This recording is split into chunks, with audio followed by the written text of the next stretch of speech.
L'histoire commence avec l'invasion de la Terre par le premier kaiju intergalactique. Malheureusement, ce n'était que le début car un flot incessant de kaiju est apparu pour anéantir l'humanité. Pour contrer cette menace apocalyptique, l'humanité a rassemblé son meilleur personnel et sa meilleure technologie de chaque nation et a établi la force de défense anti-kaiju nommée ERD. Cette force a connu quelques succès, mais les dégâts étaient considérables et la guerre s'est prolongée sans fin en vue. Du moins jusqu'à l'émergence d'un jeune sauveur.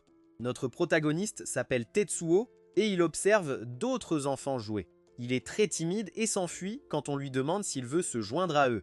Un jour, Tetsuo tombe sur un robot qui manifeste contre la violence robotique. Il veut que ses droits en tant que robot soient reconnus et refuse de s'autodétruire. Le chercheur principal arrive et les autres lui disent qu'ils ne peuvent pas entrer dans le laboratoire. Il s'appelle Kojika et le robot dit que ce type est le principal problème. Kojika veut qu'il fonce sur le kaiju et s'autodétruise. Kojika ne le nie pas et rappelle au robot qu'il n'est qu'un prototype. Ils vont l'utiliser comme une bombe autonome pour se débarrasser des kaiju. Il n'y aura pas de victimes humaines. Il appelle donc cela une grande innovation. S'ils parviennent à produire en masse davantage de ces robots, cela changera la donne dans leur lutte contre les kaiju. Le robot dit qu'il veut juste vivre et Tetsuo est visiblement inquiet. À ce moment précis, les alarmes de la ville retentissent car les kaiju attaquent. Les chercheurs s'enfuient pour sauver leur peau, mais Tetsuo reste pour parler au robot. Kojika est également resté car il veut tester un robot qu'il appelle Snowman. Malheureusement, il est informé que son fils est monté à bord de Snowman et en a pris le contrôle manuel. De retour auprès de Tetsuo, on le voit à l'intérieur du robot, lisant le manuel d'instruction. Snowman perd la tête car il ne comprend pas ce qui se passe. Il dit à Tetsuo qu'il ne devrait pas être là car c'est trop dangereux. Non loin de là, Kojika explique qu'il n'y a pas lieu de s'inquiéter car il n'a ajouté le cockpit qu'à des fins d'entraînement. Le bonhomme de neige est impossible à contrôler et il faudrait être un génie pour le piloter. Malheureusement pour eux, Tetsuo est un génie et prend le contrôle du robot. Le bonhomme de neige le supplie d'arrêter car il y a une chance qu'il explose. Tetsuo lui dit avec assurance de ne pas s'inquiéter car il fera en sorte qu'il n'ait pas à perdre la vie. Les chercheurs sont alors stupéfaits lorsque Tetsuo fait décoller le bonhomme de neige. Kojika ne comprend pas ce qui se passe et réalise seulement maintenant que Tetsuo est un génie. Des heures plus tard, un reportage dit que quelque chose d'époustouflant vient de se produire. Un robot encore en développement a neutralisé un kaiju à lui tout seul. Ce qui rend cela encore plus incroyable, c'est que le pilote du robot n'a que 9 ans. Kojika révèle au monde que c'était son fils et que le robot qu'il a utilisé peut aussi exploser. Les gens sur les réseaux sociaux les appellent des sauveurs, et tous veulent savoir si le duo continuera à participer à la bataille. Kojika change complètement de position par rapport à avant car il ne veut pas gâcher cette opportunité. Il dit bien sûr qu'ils continueront à se battre, et il déclare que le bonhomme de neige est une sorte de bombe jetable. Pendant ce temps, Tetsuo est en pleine crise de panique car tout le monde le regarde. Avec le temps, Tetsuo continue de se faire un nom. Ses actes héroïques deviennent plus fréquents et on voit qu'il a grandi. Le bonhomme de neige a reçu plusieurs améliorations et la guerre est sur le point d'entrer dans sa phase finale. Tetsuo a dominé les kaiju et tout le monde est assuré que leur sauveur apportera la paix à l'humanité. 10 ans plus tard, on retrouve Tetsuo sur un croiseur intergalactique. Il lit un livre sur les 777 étapes pour se faire des amis. Avant de pouvoir lire la première étape, une annonce explique qu'ils sont à 40 minutes de la bataille finale. Tetsuo est appelé et invité à monter à bord du bonhomme de neige. En chemin, des filles lui disent qu'elles comptent sur leur sauveur. Tetsuo dit qu'il fera de son mieux et il va se préparer. Il se lance dans l'espace et dit au bonhomme de neige qu'il appelle maintenant Yukio pour le faire monter à bord. Yukio est vraiment déçu car il sent que Tetsuo a encore une fois fui l'interaction humaine. Tetsuo souhaite être resté calme en parlant aux filles et il n'arrive pas à croire qu'il est un tel loser. Il n'a toujours pas appris à parler aux gens car il a passé toutes ses années de formation à combattre des kaiju. Yukio lui dit de ne pas abandonner et de continuer à essayer de se faire des amis. Tetsuo dit qu'il va bien car il a Yukio, mais Yukio souligne qu'il dit ça depuis 10 ans. Tetsuo explique que se faire des amis n'est pas facile car il faut d'abord franchir 777 obstacles. C'est selon le livre intitulé « Comment même un kaiju peut se faire des amis ?» Alors Tetsuo dit qu'il est trop tard pour lui. À ce moment précis, le capitaine de Tetsuo nommé Mist l'informe de la situation.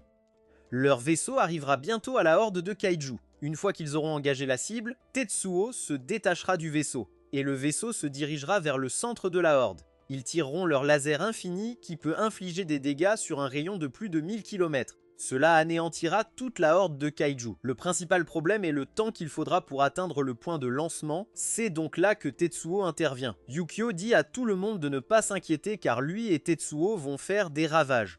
Ils attireront l'ennemi et élimineront les saints. Leur réunion se termine et Tetsuo réalise qu'il a encore raté une interaction humaine. Au lieu de dire « oui madame » comme une personne normale, il a simplement dit « ahoy ». Yukio ne s'en inquiète pas car il veut juste rentrer chez lui avec une victoire. Leur rêve est sur le point de se réaliser et ils doivent juste accomplir cette mission. À ce moment précis, leur plaisir prend fin rapidement car plusieurs kaiju sont apparus. Le reste de l'équipage est horrifié car il y en a tellement. Il y a une mer infinie de kaiju et ils sont tous énormes. Tous les membres de l'équipage sont informés qu'il est temps que la mission commence. Tetsuo s'arrête un instant et se rappelle qu'il veut devenir quelqu'un de valeur. Yukio l'appelle et dit que l'ennemi est arrivé. Le comportement de Tetsuo change complètement et il déclare avec assurance qu'il est temps d'y aller. Ils sont prêts, alors Tetsuo active son style des 7 épées. Leur attaque laisse tout le monde émerveillé car ils ont éliminé plusieurs kaiju d'un seul coup. Mist rappelle à tout le monde que Tetsuo est leur sauveur et elle est sûre qu'ils gagneront. Ils arrivent finalement au point de lancement, alors Mist dit à tout le monde qu'il est temps de sauver leur planète. Ils se préparent à tirer le laser infini et cela forme une boule d'énergie géante devant leur vaisseau. Mist ordonne de tirer, mais tout le monde est choqué lorsque leur attaque disparaît simplement. Malheureusement, on informe Mist que leur système laser vient de planter, et que le laser infini ne peut pas être tiré. Mist ne comprend même pas ce que cela signifie car cela ne s'est jamais produit auparavant. Elle se calme et déclare qu'elles doivent passer au plan B. Elles vont tenir bon face à l'attaque des kaiju et rappeler Tetsuo et Yukio. Malheureusement, cela n'arrive pas car le vaisseau commence à s'arrêter. Tout le système d'attaque et les générateurs de barrières ne répondent plus. Les choses prennent une tournure très sombre car les défenses du vaisseau ont été complètement anéanties. Mist ne peut que regarder avec terreur les kaiju s'écraser sur le vaisseau. L'équipage est entraîné dans l'espace et Mist hurle alors que sa vie prend fin. Tout cela se produit en un éclair et Tetsuo est stupéfait alors que le vaisseau explose. Yukio n'arrive pas à y croire non plus et il se demande si cela signifie que l'humanité a perdu. Tetsuo dit à Yukio de se calmer pour qu'il puisse retourner au vaisseau. S'il reste ne serait-ce qu'une seule personne vivante, ils doivent la sauver. Yukio est toujours inquiet, mais Tetsuo déclare que la mission n'est pas encore terminée. Ils continueront à se battre et ils vaincront le reste des kaiju ensemble. Des heures plus tard, on voit que Tetsuo est complètement épuisé et qu'ils ont éliminé plusieurs kaiju. Malheureusement, il y en a tout simplement beaucoup trop et un nombre incalculable d'entre eux subsiste encore. Yukio a subi de graves dommages et il lui manque même un bras maintenant. Yukio commence à perdre espoir, réalisant qu'il n'y a aucun moyen qu'il puisse gagner. Tetsuo n'a pas d'autre choix que d'être d'accord avec lui et il dit qu'ils ont fait de leur mieux. La seule chose qu'ils peuvent faire est de réduire les kaiju à un nombre gérable pour les forces survivantes sur Terre. Ils y parviendront en activant le mécanisme d'autodestruction de Yukio. Tetsuo déteste cela car il a promis que Yukio n'aurait jamais à le faire. Cependant, ils n'ont pas d'autre choix. Ils sont tous les deux d'accord. Alors Tetsuo dit qu'il est temps pour eux de sauver la Terre ensemble. Alors que les kaiju attaquent le corps de Yukio, il prend la situation à la légère. Il plaisante avec Tetsuo en soulignant qu'au final, il n'a jamais réussi à se faire un seul ami. Tetsuo ne veut pas être moqué sans ce moment car il cherche la commande d'autodestruction. De plus, il ne se soucie pas de sa vie qui se termine sans ami humain car il a toujours Yukio. Yukio se demande s'il n'a vraiment aucun regret et Tetsuo dit qu'il n'en est pas sûr. Il repense à plusieurs moments de sa vie et à la façon dont il a passé la majeure partie de son temps à combattre des kaiju. Quelque part en cours de route, cela ne lui faisait plus mal de voir d'autres personnes avec des amis. Il a arrêté de s'en soucier il y a un moment, alors il dit à Yukio qu'il va bien maintenant. Il remercie ensuite Yukio d'être resté avec un type comme lui tout ce temps. Yukio est également reconnaissant car Tetsuo l'a vu comme plus qu'une simple bombe et lui a donné un nom. Tetsuo remarque que Yukio est soudainement devenu silencieux et il est choqué par ce qui se passe ensuite. Yukio prend le contrôle total de lui-même et explique qu'il se sent coupable de quelque chose. Tetsuo essaie désespérément de reprendre le contrôle car il sait ce que Yukio est sur le point de faire. Yukio explique que son crime a été de voler Tetsuo en le forçant à passer les 10 dernières années sans vivre une vie normale. Yukio se blâme d'avoir forcé Tetsuo à se battre avec lui contre les kaiju et rien d'autre. Tetsuo dit désespérément qu'il est content d'être avec Yukio et qu'il ne choisirait pas d'être avec quelqu'un d'autre. Il supplie Yukio de lui rendre les commandes, mais il est trop tard. Yukio a activé leur capsule de sauvetage d'urgence pour Tetsuo, et un compte à rebours commence. Yukio déclare qu'il n'aurait jamais pu laisser Tetsuo mourir car Tetsuo est celui qui lui a donné la vie. Le compte à rebours se termine et Tetsuo est lancé en sécurité dans la capsule de sauvetage. Il crie à Yukio, sachant qu'il ne peut rien faire. Yukio révèle que son vrai rêve est que Tetsuo retourne sur Terre et vive enfin une vie heureuse. Il dit qu'il veut qu'il se fasse plein d'amis et Tetsuo commence à pleurer. Il dit à Yukio de ne pas s'inquiéter et il jure de se faire au moins 100 amis. Yukio dit qu'il est soulagé et ce seront ses derniers mots. Son autodestruction s'active et elle anéantit la horde de kaiju. Un peu plus tard, la capsule désactive le sommeil cryogénique, car Tetsuo est arrivé à sa destination. Son emplacement actuel est la région de Tokai au Japon. L'écran que Tetsuo regarde révèle qu'il était en sommeil cryogénique pendant 8 ans. Tetsuo est horrifié d'apprendre cela, car cela signifie que cela fait 10 ans qu'il a quitté la Terre. Il est techniquement un adulte, même s'il n'a pas vieilli, et il se demande s'il pourra se faire des amis comme ça. Tetsuo a une idée qui est de s'enfermer dans sa chambre en isolement complet. De cette façon, il pourra passer du temps à collecter des informations sur le nouveau monde avant de sortir pour se faire des amis. Tetsuo quitte la capsule et il est choqué quand une foule immense commence à l'acclamer. Ils l'appellent leur sauveur et ils disent tous qu'ils veulent être ses amis. Tetsuo ne pourrait pas être plus heureux et il dit à Yukio qu'il a tenu sa promesse. Cela s'avère n'être qu'un rêve éveillé que Tetsuo fait et il espère que c'est comme ça que ça se passera. Malheureusement, Tetsuo est stupéfait quand il voit à quoi ressemble vraiment le monde. Il est complètement gelé alors qu'il devrait faire beau en été. La scène est absolument horrible, car on voit que la planète entière est maintenant recouverte de glace. Tetsuo est complètement stupéfait de voir que le monde est en ruine. Yukio a donné sa vie, mais le monde a quand même fini par geler. Tetsuo trouve un peu d'espoir en se demandant si seule cette ville a été affectée. Il se précipite dans la capsule, espérant que le Japon et le reste du monde vont bien. Il vérifie les journaux enregistrés par la capsule de sauvetage et Tetsuo est horrifié. La planète entière est recouverte de glace et il ne comprend pas comment c'est possible. Il n'y a eu aucun signe de vie jusqu'à présent, alors il ne peut que se demander si la civilisation a également été anéantie. Tetsuo se souvient de sa promesse à Yukio de se faire des amis, mais ce sera impossible s'il n'y a personne. Après 22 heures de déprime, Tetsuo commence à avoir faim.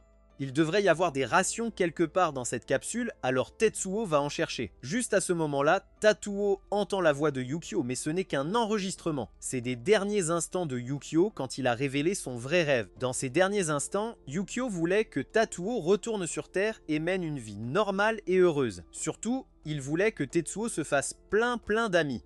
Tetsuo trouve sa motivation pour aller de l'avant, alors il mange des rations et sort. Il compte tenir sa promesse, donc son objectif est de se faire des amis quoi qu'il arrive. Tetsuo dit que la clé pour y parvenir se trouve dans le livre qu'il a lu des centaines de fois. C'est le livre intitulé « Comment même un kaiju peut se faire des amis » écrit par le professeur Loniawaki. Première étape sur 77, sortir de chez soi et rencontrer des gens. Tetsuo est prêt à faire exactement cela, alors il quitte la capsule. La capsule servira de base et il cherchera des survivants. Il y a de la neige partout et aucun signe de vie. Juste à ce moment-là, Tetsuo est stupéfait en rencontrant un homme étrange. Il trébuche sur le type pour découvrir qu'il n'est pas vivant du tout. Alors qu'il met l'homme au repos, Tetsuo pense à quel point les choses sont terrifiantes. Ce type est mort de froid, et c'était tellement grave qu'il s'est brisé trop facilement. Tetsuo remarque que le type avait un véhicule, et il est ravi de voir qu'il fonctionne toujours. Il l'utilise pour voyager, et il remarque qu'il peut aussi contrôler une pelle avec un levier. C'est une excavatrice, et Tetsuo détermine que c'est un véhicule parfait pour explorer un monde couvert de neige. Il tombe alors sur un trou géant dans le sol et réalise à quel point c'est effrayant. Tetsuo dit que son objectif devrait être de trouver un endroit où des humains pourraient encore vivre, et il réalise que le meilleur endroit serait souterrain. Il va vérifier le trou car il est sûr qu'il y aura des tonnes de gens là-dessous. La première étape sera de les appeler pour qu'ils le laissent entrer. Malheureusement pour Tetsuo, son antisocialité paralysante ne lui permet pas de le faire. Il n'y a aucun moyen qu'il puisse crier à un groupe de personnes inconnues. Alors qu'il pense à ses échecs, une bête géante apparaît derrière lui. Tetsuo court pour sauver sa vie et il n'arrive pas à croire qu'il y ait encore des kaijus. Tetsuo se demande s'il devrait s'arrêter et se battre, mais il n'a pas d'arme. Son seul espoir est de s'en éloigner, alors il se précipite dans le trou. Au fond, Tetsuo est choqué de voir la terre qu'il connaissait autrefois. C'est sa maison, mais elle est complètement gelée. Tetsuo commence à perdre espoir, mais il se souvient de sa promesse à Yukio. Il se relève, mais le kaiju réapparaît. Tetsuo déclare que ce n'est que le début, alors il ne peut pas perdre la vie maintenant. Il charge droit sur le kaiju avec l'excavatrice et il l'empêche de le manger en utilisant la pelle. Alors qu'il combat la bête, Tatuo analyse la situation. Le kaiju veut le dévorer et tout ce que Tatuo a, c'est cette mini-pelle. Heureusement, les attaques du kaiju sont linéaires, donc Tatouille arrive à les esquiver. Le seul problème est qu'il n'a aucun moyen de riposter. Le kaiju attaque à nouveau et Tatouille ne peut que le bloquer. Il se calme et se rappelle qu'il doit juste faire ce qu'il a toujours fait. Il doit utiliser tout ce qu'il a à sa disposition et trouver un moyen de gagner. L'attaque du kaiju est implacable et l'excavatrice de Tetsuo subit des tonnes de dégâts. Tetsuo continue de se battre mais sa pelle finit par casser.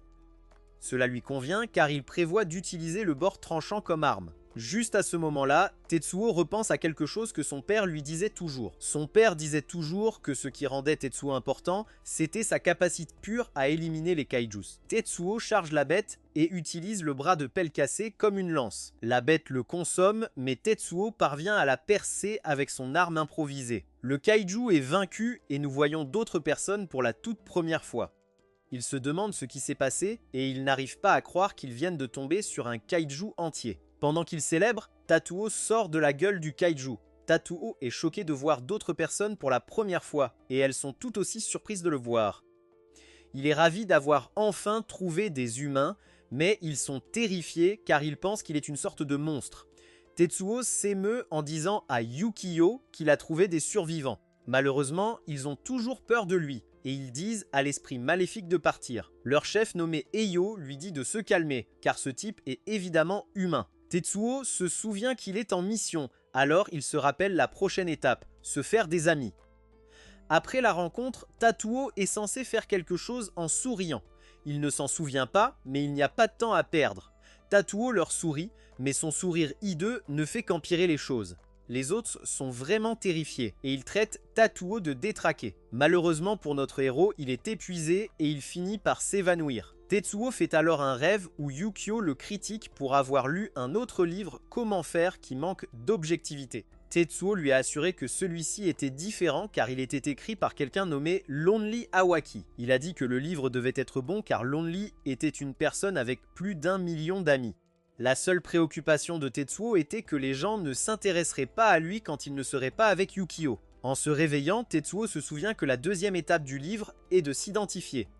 Tetsuo remarque qu'il est dans une grotte de glace et il se demande où sont passés ces gens. Juste à ce moment-là, il est choqué de voir qu'il y a beaucoup plus de monde maintenant. Il y en a des tonnes et il démantèle le kaiju. Tetsuo est déterminé à en faire tous ses amis, mais il réalise qu'il est attaché pour une raison.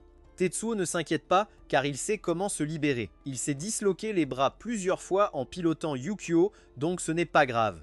À proximité, les gens d'avant célèbrent leur trouvaille. Tout le monde est vraiment ravi d'avoir récupéré ce kaiju, mais Eo sait qu'elle ne peut pas s'en attribuer le mérite. Le type nommé Nashimura lui dit de ne pas s'inquiéter car il omettrait simplement qui a vraiment trouvé le kaiju dans son rapport.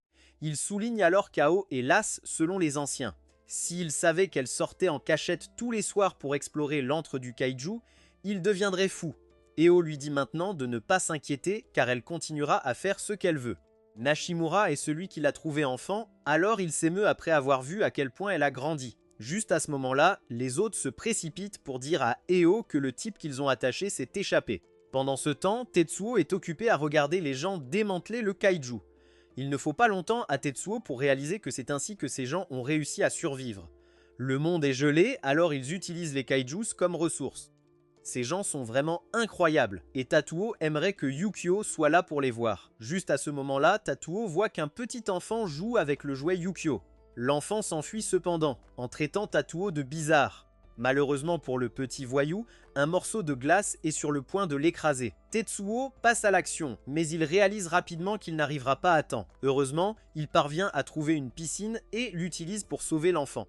Le père se précipite et gronde l'enfant. Il leur a dit des tonnes de fois de ne pas jouer sous les glaçons. D'autres gars ont vu ce qui s'est passé, alors ils remercient Tetsuo d'avoir sauvé l'enfant. Juste à ce moment-là, ils réalisent qu'ils n'ont jamais vu Tetsuo auparavant. Ils le reconnaissent encore un peu pour une raison, alors ils lui demandent de quelle section il soigne. Tetsuo n'a pas de bonne réponse, et son anxiété n'aide pas. Les gars commencent à se méfier de lui, mais l'autre type l'empêche de déranger Tetsuo. Il est sûr que Tetsuo a ses raisons de ne pas répondre, et cela ne change rien au fait qu'ils lui doivent une fière chandelle. Peu importe qui il est ou d'où il vient. Le type se présente comme Takamura et son fils comme Joji. Tetsuo a du mal à lui serrer la main, mais ce n'est pas grave car Takamura prend sa main. Tetsuo se présente en retour et termine la deuxième étape de son livre. Takamura lui dit d'attendre un moment car il veut lui donner des morceaux de choix de kaiju en remerciement. À proximité, nous voyons que Eo et les autres ont tout vu. Furumaki se demande s'il devrait capturer Tetsuo, mais Eio rejette l'idée. Leur travail est de gérer toute menace pour le centre commercial, mais Tetsuo ne rentre pas dans cette catégorie. Tetsuo reste un mystère pour eux, mais ils pourront toujours obtenir son histoire plus tard. Eo dit qu'il est temps de se mettre au travail et elle marche joyeusement vers le kaiju. Malheureusement, le sol commence à trembler et un bras géant apparaît de nulle part. Tout le monde regarde alors avec terreur un kaiju beaucoup plus grand arriver. Tetsuo n'en croit pas ses yeux car la structure osseuse de ce kaiju ne ressemble à rien de ce qu'il a jamais vu auparavant. Les kaijus que Tetsuo a vus auparavant ne ressemblent en rien à celui-ci.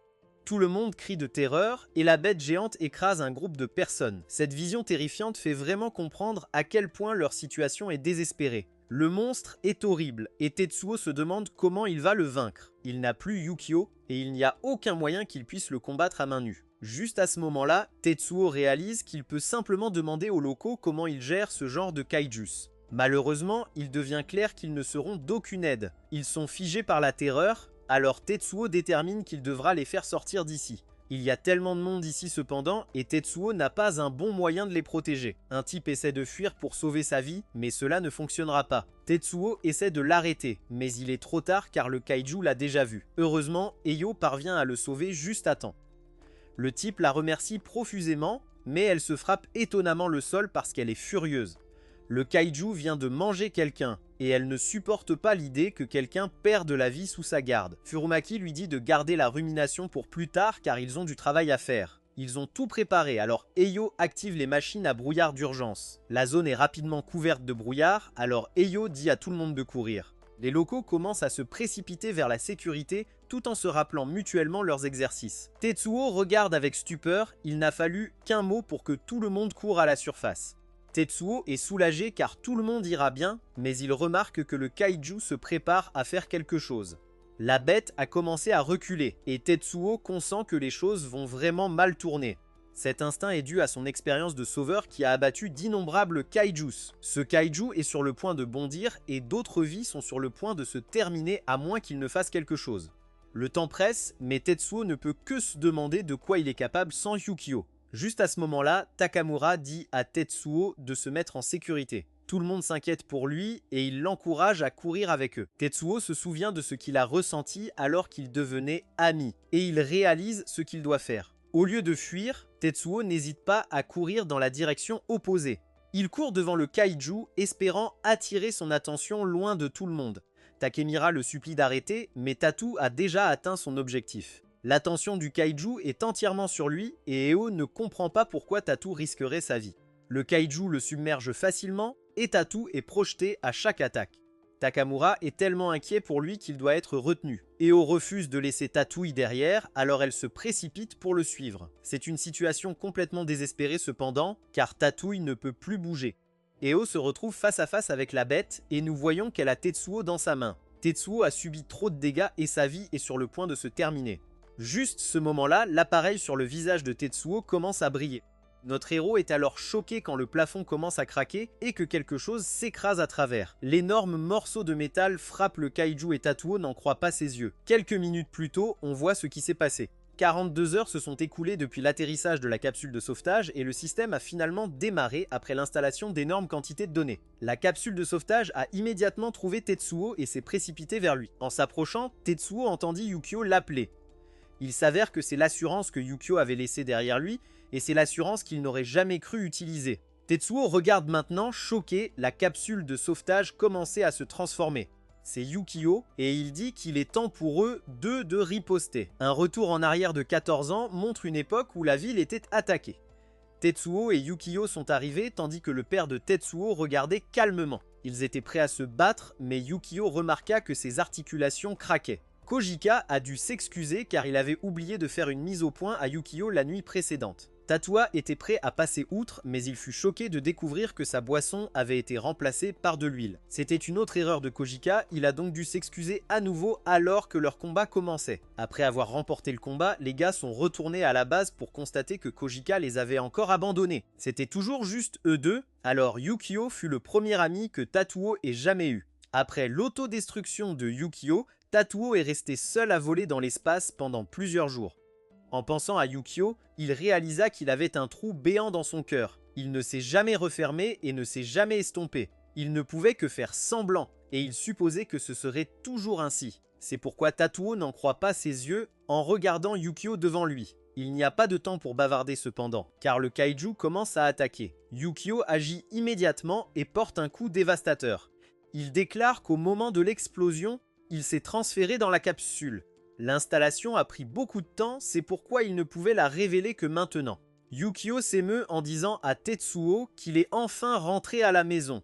Notre héros ne peut retenir ses larmes en accueillant le seul ami qu'il ait jamais eu. Tout le monde regarde complètement choqué, mais ils font remarquer que le kaiju est toujours vivant. Yukio sent que la bête est assez contrariée, mais cela n'a pas d'importance.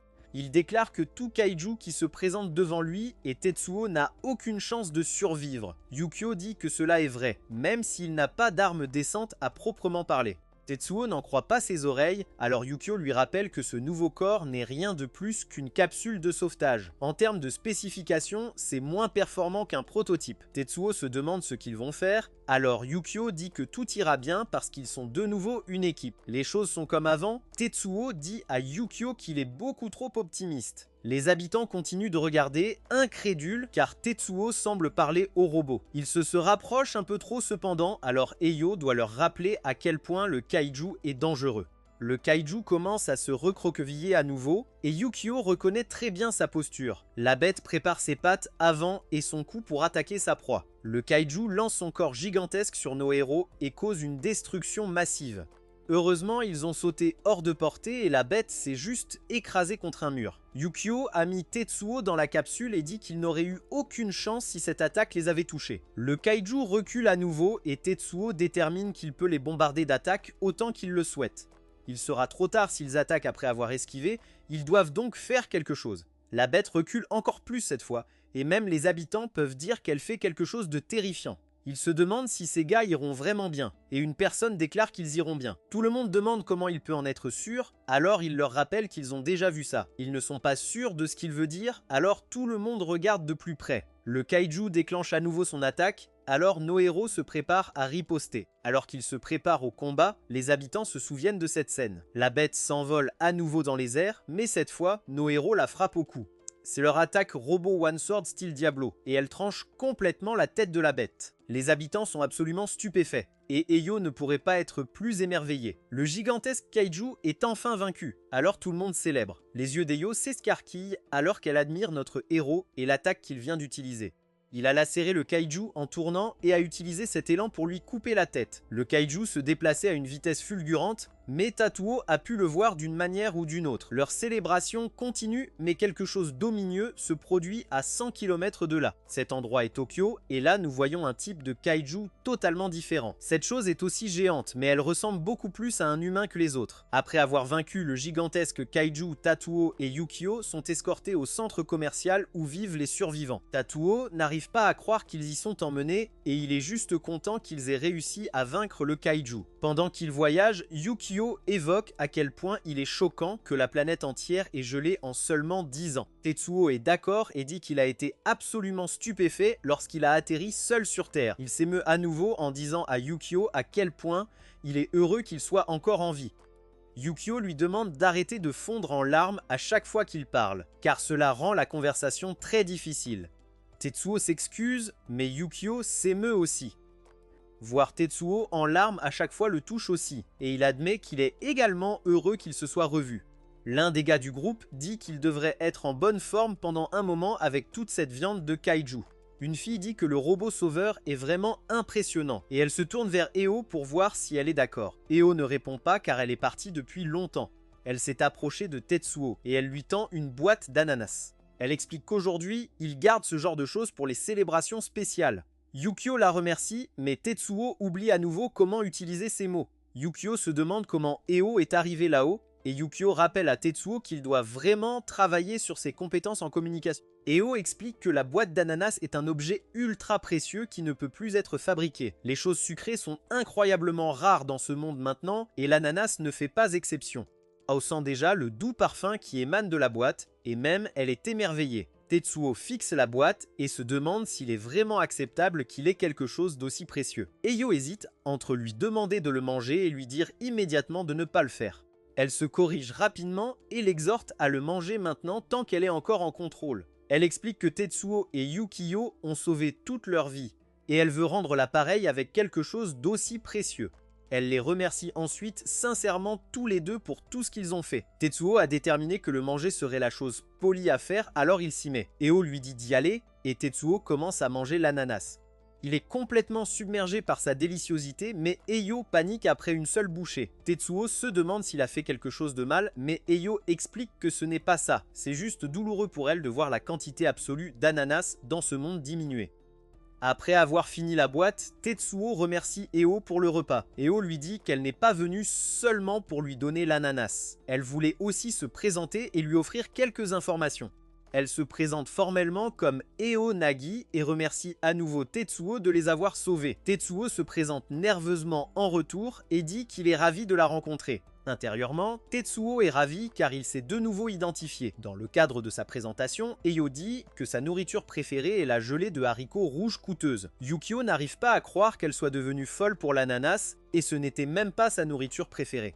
Eo lui dit qu'il y a autre chose qu'elle veut partager avec lui et elle dit qu'elle aimerait lui raconter ce qui s'est passé il y a 10 ans. Tetsuo hésite un instant, mais il lui dit qu'il aimerait beaucoup l'entendre. Il y a 10 ans, au Japon, un étrange kaiju est apparu de la mer. Voir des kaijus n'était rien de spécial car les gens y étaient habitués, mais il y avait quelque chose de différent chez celui-ci. Celui-ci était complètement différent de tout ce que quiconque avait jamais vu auparavant, et 3 choses le rendaient vraiment anormal. Premièrement, il avait clairement pris une forme humaine. Deuxièmement, il n'était pas apparu de l'espace comme les autres, mais de la mer. En plus de cela, il était accompagné d'une étrange sphère blanche flottante. Les soldats n'avaient aucune idée de ce que c'était, mais ils ont décidé de l'éliminer. Alors qu'ils préparaient un combat, les soldats se plaignaient de la chaleur à l'intérieur de leur mech. Cela a rapidement changé cependant, car la température à l'intérieur des robots a commencé à chuter rapidement. L'eau a commencé à geler et les sphères se sont multipliées avant que le kaiju ne les renvoie. En peu de temps, ces sphères blanches sont apparues partout dans le monde. Elles ont continué leur assaut et se sont multipliées alors qu'elles se répandaient sur toute la planète.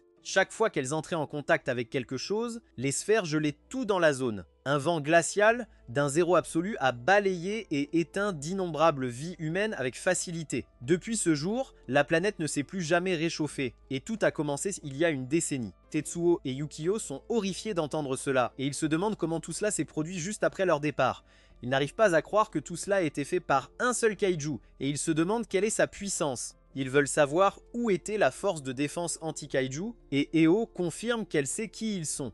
Yukio dit qu'ils sont tous des professionnels en matière de combat anti-kaiju, donc ils n'auraient pas pu rester sans rien faire. Eo explique que c'était tout simplement trop soudain, et les premiers dégâts catastrophiques soutenus lors du premier gel. Ceux qui ont survécu ont fait de leur mieux pour protéger les gens, mais il n'a pas fallu longtemps avant que d'autres kaiju ne pleuvent à nouveau de l'espace.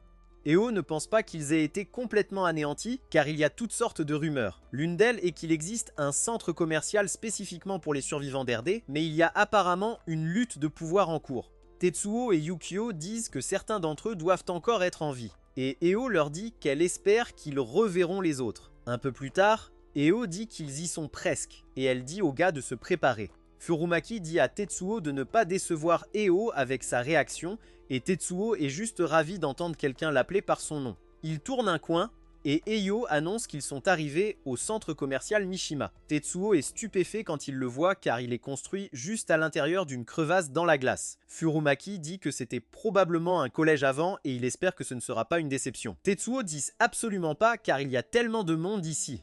Jas et tout le monde à l'intérieur du centre commercial remarquent qu'il est de retour.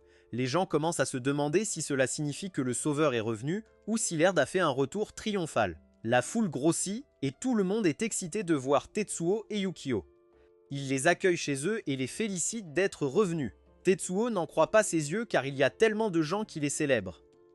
Ils veulent que Tetsuo prenne la pause et ils l'appellent Herculine alors qu'il s'exécute. Eo prend alors un moment pour expliquer comment fonctionne la vie dans le centre commercial. Environ 200 personnes y vivent ensemble et chacun a un rôle spécifique. En bref, il y a des gens qui sortent pour collecter des ressources culturelles.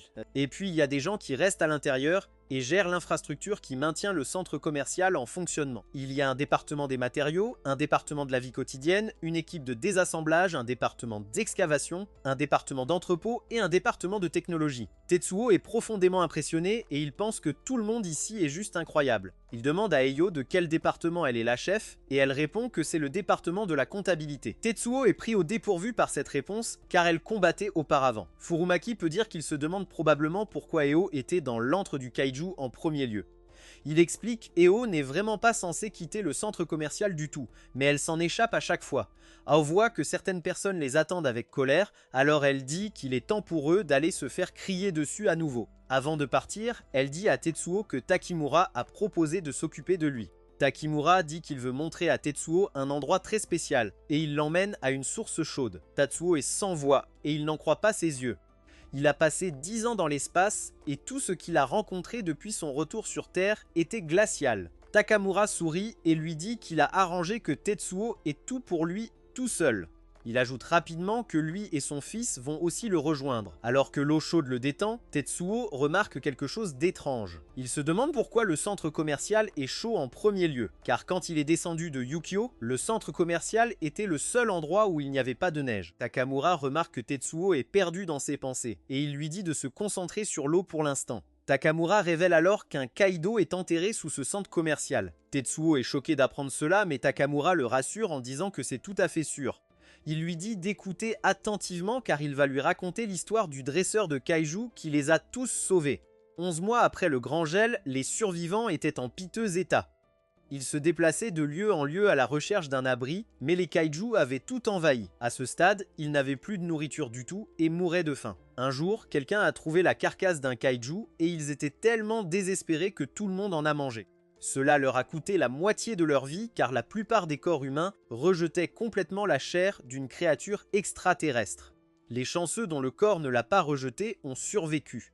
Ceux qui ont choisi de ne pas en manger sont morts de froid à la place. C'était une situation horrible, mais les survivants devaient continuer à avancer. Pendant l'un de ces moments désespérés, Eio avait du mal à suivre le groupe. Elle n'avait presque plus d'énergie et devait être portée. Un des hommes a suggéré de la laisser derrière car elle les ralentissait. Le professeur d'Eio refusa d'entendre cela et demanda comment quelqu'un pouvait dire une chose pareille. L'homme a souligné qu'Eio était malade depuis qu'elle avait mangé la viande de kaiju et que ce n'était qu'une question de temps avant qu'elle n'accélère son sang et ne meure comme les autres. Juste à ce moment-là, un kaiju est apparu et tout le monde s'est mis à courir. Certains se sont figés de peur, mais seulement parce qu'un autre kaiju était derrière eux. Après s'être échappés, ils ont remarqué que les deux kaiju étaient engagés dans un duel. Le professeur Deo réalisa alors que dans le chaos, il l'avait accidentellement laissé derrière. Takamura était déterminé à y retourner pour elle, mais tout le monde l'en a empêché. Ils ont dit que c'était inutile car elle était déjà considérée comme morte. Takamura s'est emporté et a dit qu'il était mal d'abandonner la vie d'un enfant, quelles que soient les circonstances. Il a déclaré que tant qu'ils étaient des êtres humains, il n'était pas acceptable d'abandonner quelqu'un. Le groupe lui a rappelé qu'il n'y avait plus de sauveur, mais Takamura refusa d'abandonner. Pendant ce temps, Eo était complètement seule et au bord de la mort. Elle ne pouvait pas bouger et pour une raison quelconque, ses cheveux sont devenus blancs. Une voix mystérieuse a commencé à lui parler dans sa tête et lui a demandé à quoi elle pensait face à sa propre mort.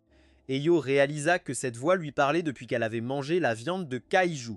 Et elle comprit alors qu'elle venait du kaiju lui-même. Le kaiju lui dit qu'elle allait mourir et qu'il trouvait les émotions humaines fascinantes. Eo ne pouvait penser qu'à quel point elle ne voulait pas que sa vie se termine. Il y avait tellement de choses qu'elle n'avait pas encore expérimentées, comme tomber amoureuse et participer aux Jeux Olympiques. Elle voulait manger des pancakes chauds car elle ne voulait pas que son dernier repas soit de la viande de kaiju. Eo avait peur de la douleur et de perdre sa vie, alors elle a crié. La voix a vraiment apprécié d'entendre cela car ce sont les émotions qu'il avait imaginées. Il lui a dit qu'il s'attendait à ce qu'elle ressente de la peur, du désespoir, du regret et surtout de la haine envers les humains qui l'avaient abandonnée. Eo a pris un moment pour réfléchir à tout, puis a calmement dit qu'elle ne ressentait aucune haine. Elle a dit au kaiju qu'elle ressentait en fait une immense quantité d'amour pour les gens autour d'elle. Le kaiju était complètement déconcerté par cela et lui a dit que c'était incompréhensible. Eyo a continué à expliquer exactement qui étaient ces gens pour elle. Elle a décrit comment monsieur et madame Takamura partageaient toujours la nourriture avec les enfants même quand ils n'en avaient pas assez pour eux-mêmes. Elle a parlé de son professeur qui est un vrai trouillard, mais qui a toujours veillé sur les enfants quoi qu'il arrive. C'est juste comme ça qu'ils sont tous, et Eo a dit aux kaiju qu'elle les aimait tous. Eo a utilisé ses dernières forces pour se lever, et elle a déclaré qu'elle voulait les protéger. Elle s'est souvenue avoir entendu quelqu'un dire qu'il n'avait plus de sauveur, alors elle a dit qu'ils avaient toujours elle. Le kaiju a rugi dans son visage, mais Eo n'a pas bougé du tout. Elle a déclaré qu'elle allait le déchiqueter de l'intérieur et a annoncé que les humains allaient gagner. Le kaiju l'a attaqué, mais l'autre kaiju l'a arrêté. Le kaiju dans sa tête a dit que tout ce qu'elle disait était incompréhensible. Il trouvait tout cela incroyablement intéressant et il ne comprenait pas comment un si petit enfant humain pouvait parler de protéger tout le monde tout en faisant face à la mort. Le kaiju qui l'a protégé a acquis une nouvelle puissance, et Eo a été choquée quand elle a été aussi recouverte de flammes. Tous ceux qui regardaient étaient incrédules en réalisant qu'Eo s'était connecté d'une manière ou d'une autre au kaiju. Ils étaient en phase, alors tout le monde se demandait si elle était une sorte de dresseuse de kaiju. Rien de tel ne s'était jamais produit auparavant, alors ils ont commencé à l'appeler leur sauveur. Le kaiju a dit à Eyo qu'il était intéressé par ses pensées et ses émotions. En échange de plus de ses connaissances, il utiliserait son nouveau pouvoir pour tous les protéger. Tant qu'elle continuerait à lui montrer ses émotions, il promettrait de garder la Terre au chaud. De retour dans le présent, Tatou a montré le kaiju sous le centre commercial et il n'en croit pas ses yeux. Ailleurs, un colonel observe de très près le mystérieux kaiju. Le kaiju est tranquillement assis sur un bâtiment et le colonel est visiblement contrarié. Son subordonné nommé Itoji arrive et dit qu'il est là pour le colonel. Itoichi lui dit que c'est une nuit glaciale et le prévient que s'il s'approche trop du kaiju, même les vêtements d'hiver ne serviront pas à grand chose. Le colonel le sait déjà, c'est pourquoi il dit qu'ils auront besoin d'une source de chaleur. Itoichi peut déjà dire qu'il parle du kaiju enflammé qui est gardé au centre commercial Mishima. Itoichi se demande ce qui s'est passé avec le kaiju de variante humanoïde, alors le colonel explique qu'il n'a pas bougé d'un pouce. Personne ne peut dire ce qu'il cherche, mais le colonel précise que s'en débarrasser est un impératif absolu s'ils veulent sauver le monde. Juste à ce moment-là, le kaiju de la Terre regarde vers eux et le colonel réalise qu'il les a repérés. Malheureusement, il est trop tard, car le bâtiment sur lequel il se trouve commence à s'effondrer. Un gigantesque kaiju à 3 têtes apparaît et il détermine que le kaiju humanoïde a même ses propres gardes du corps. Le colonel dit à Itoichi qu'ils n'ont pas d'autre choix que de se battre. Itoichi rappelle à tous qu'ils sont la force de défense anti-kaiju et qu'ils sont la lumière d'Erd. Il fait face au kaiju et déclare qu'il est temps de montrer au monde ce que Verde peut faire. De retour avec Tetsuo, il est étonné de voir qu'il y a vraiment un kaiju sous le centre commercial Mishima. Il ne peut s'empêcher de remarquer qu'il ressemble à un oiseau géant et qu'il est couvert de flammes. Eo explique que lorsqu'il s'est connecté avec elle et à qui l'a pensé, il était déjà sous cette forme d'oiseau. Cependant, quand il est arrivé sur Terre, il était probablement un kaiju normal. Elle s'adresse ensuite directement à lui et l'appelle par son nom qui est Terre des Hommes. Terre des Hommes lui dit d'arrêter de bavarder car il fait la sieste. Takamura dit alors à Tetsuo qu'ils ont eu de la chance de tomber sur Eyo après son bain. Sans elle ici, il n'aurait aucune idée de ce que disait le kaiju. Juste à ce moment-là, le kaiju exhale son souffle et cela projette un morceau de tissu en l'air. Le tissu brûle immédiatement, ce qui signifie que l'air autour d'eux est incroyablement chaud. Eo explique que la seule zone dont la température est contrôlée est juste autour d'elle, donc tout le monde doit rester proche. Pas trop près cependant, car elle est aussi capable de contrôler les flammes, tout comme le kaiju. Eo souligne que la seule façon pour l'espèce humaine de s'adapter au froid glacial est de se rapprocher du kaiju. Eo ne veut cependant inquiéter personne, car elle promet de tous les protéger. Les gars sont vraiment impressionnés, mais Eo dit d'oublier tout ça, car ce kaiju est un vrai bizarre. Il ne peut pas bouger, car cela lui demande presque toutes ses forces pour les faire tous se déplacer. Il veut quelque chose en retour. Elle se demande si Tetsuo peut deviner ce que c'est, et elle révèle qu'il veut des livres. Terre des Hommes veut un livre par jour, et c'est Eo qui lui lit. Le kaiju s'est en fait nommé d'après l'un des livres qu'il aimait, et a choisi le nom Terre des Hommes. Eo l'appelle un oiseau bizarre, et le kaiju lui dit de se taire. Ensuite, Takimura ramène Tetsuo dans la pièce qui sera sa nouvelle maison. Tetsuo est stupéfait et Takamura explique que c'est une ancienne salle de classe avec 10 cloisons. Heureusement, Takamura dit que les chambres sont données à ceux qui ont une famille, ce qui signifie que Tetsuo est maintenant officiellement membre de la famille Takamura. Takamura présente les autres membres, qui sont lui-même et son fils Joji. Il dit ensuite que sa fille devrait être là aussi, mais elle ne semble pas être là. Son nom est Hagan, et juste au moment où Takamura prononce son nom, Tetsuo ouvre un rideau. Derrière le rideau se trouve Hagan, qui s'habille. Hagan crie qu'elle va effacer sa mémoire après ce qu'il a vu, mais il est trop tard, car Tetsuo s'est déjà évanoui. Hagan explique que Tetsuo l'a vu sans vêtements, mais Yukio dit qu'il n'y a pas lieu de s'inquiéter. Yukio explique que les réflexes de sauveur de Tetsuo lui ont permis de court-circuiter l'information visuelle avant même qu'elle n'atteigne son esprit. Tetsuo se réveille et Hagan le salue. Tetsuo se présente comme si de rien n'était. Hagan détermine qu'il a dû perdre la mémoire. Elle lui dit que son père est déjà retourné au travail et qu'il l'a laissé sous sa garde.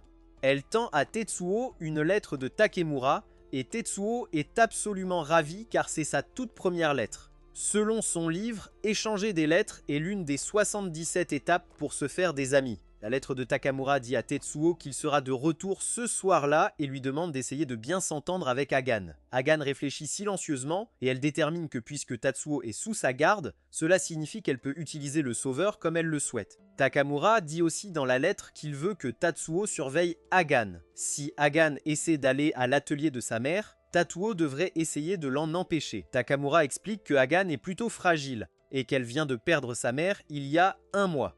Avant même que Tatsuo ne puisse assimiler cela, Hagan lui dit de venir car elle veut l'emmener quelque part. Tatsuo craint immédiatement qu'elle veuille aller à l'atelier, mais ce n'est pas le cas. Hagan révèle qu'elle va lui faire visiter les attractions du centre commercial. Bien sûr, elle l'amène immédiatement à l'atelier de sa mère, et déclare que c'est le meilleur endroit de tout le centre commercial. Elle explique que sa mère était une cadre supérieure dans le département technologique, elle avait donc son propre atelier de recherche et développement. Hagan l'utilise en secret depuis et elle parle de sa mère avec une fierté évidente. Tetsuo demande si sa mère était une personne incroyable et Hagan fait une pause avant de simplement dire oui. Hagan a le souvenir de sa mère impressionnée par les choses que Hagan construisait. Hagan construisait toujours des choses et recevait les éloges de sa mère et tout cela se passait dans cet atelier. Sa mère lui tapotait toujours la tête quand elle faisait du bon travail. Hagan dit à Tetsuo qu'elle voulait en fait lui demander quelque chose. Elle veut son avis en tant que sauveur sur l'efficacité ou l'utilité de ce qu'elle construit actuellement. Hagan le lui montre et Tetsuo est incrédule. Pendant ce temps, le colonel et Etoichi discutent de ce qui vient de se passer lors de leur rencontre avec le garde du corps Kaiju. Etoichi dit qu'ils ont à peine échappé, mais le colonel dit qu'il était trop tôt pour s'engager pleinement de toute façon. Ils ont obtenu ce dont ils avaient besoin, qui était un œil de kaiju, et ils ont également acquis des informations précieuses. Pour se rapprocher de la variante humanoïde, ils devront intégrer le kaiju enflammé du centre commercial Mishima après tout. Juste à ce moment-là, Itoichi se souvient qu'il a reçu un rapport intrigant de quelqu'un nommé Artemis. Le rapport indique que Tetsuo, le sauveur, vient de revenir de l'espace. Le colonel est stupéfait car il n'y avait aucun signe d'Erd ni d'aucun membre de l'équipage et Snowman n'a pas non plus été aperçu. On a dit à Atoichi que Tatsuo a été vu au centre commercial Mishima avec un autre robot. Le colonel ne s'y attendait pas du tout et il appelle Tatsuo son vieil ami. Il s'avère que Tatsuo n'a pas pu être achevé, même au bord de l'espace. Le colonel se demande quoi faire mais décide rapidement qu'ils ne feront rien pour l'instant. Il dit qu'avoir les masses ignorantes toutes au même endroit joue en leur faveur. Quant aux kaiju enflammés et à la nouvelle machine de Tatsuo, ils les prendront tous les deux. Le colonel déclare que Vierd a péri une fois puis s'est élevé des cendres. C'est eux qui maintiendront la lumière de leur salut allumée. Il annonce que rien n'empêchera Vierd de sauver le monde. Ce soir-là, Takamaru rentre chez lui et est accueilli par Hagan et Tetsuo. Ils sont tous deux épuisés. Alors il se demande pourquoi. Tetsuo dit qu'ils avaient une discussion animée, mais Hagan l'interrompt avant qu'ils ne vendent la mèche. Elle dit simplement qu'elle a passé la journée à faire visiter tout le centre commercial à Tetsuo. Takamura continue et dit qu'il est temps de commencer à préparer le dîner. Ils utilisent une pierre chauffée par l'oiseau kaiju.